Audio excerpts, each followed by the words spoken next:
प्रशासनातले जे अधिकारी आता मी पाहिले, त्यांची भेट झाली, 3 अधिकारी भेटले, ते याच्यामध्ये खरंच नवीन आहेत, खरं ते पण शिकून घ्यायलेत आणि त्यांना सांगितलं तुम्ही आणि ते चांगल्या पद्धतीने काम करतील. त्यांना भाजप म्हणून किंवा शिवसेना म्हणून, राष्ट्रवादी काँग्रेस म्हणून काम नाही करणार. जे प्रशासन नेमलेलं आहे त्या प्रशासनाच्या जे त्यांना अधिकार आहेत त्या अधिकारातून काम करतील. ते कोणासाठीच काम नाही करणार आणि त्यांना मी तसंच स्पष्ट सूचना दिल्या. एखाद्या वेळेस कधी आमची कधी अशी अडचण असेल तुम्ही त्याला पण थारा देऊ नका.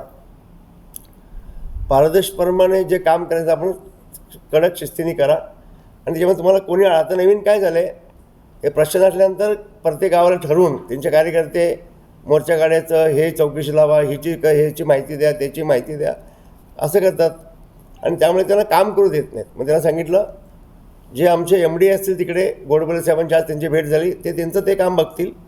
तुम्ही प्रशासन नेमले, तुम्ही प्रशासनचे 3700 संस्था आहेत, 1210 आहेत, त्यासाठी तुम्ही ते काम करा. जे दूध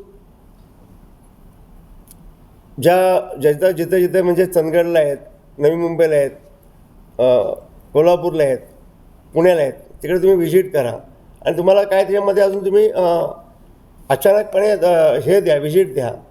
त्यामुळे तुम्हाला काही गोष्टी निष्पन्न होतील. पण काय नोकर भरती त्याच्यामध्ये पण दिलेत आणि एवढं काय असं काय विषय तिथे मग लपून राहिलेला नाही आहे. थोड्या दिवसात सगळं समोर येईल सर्व.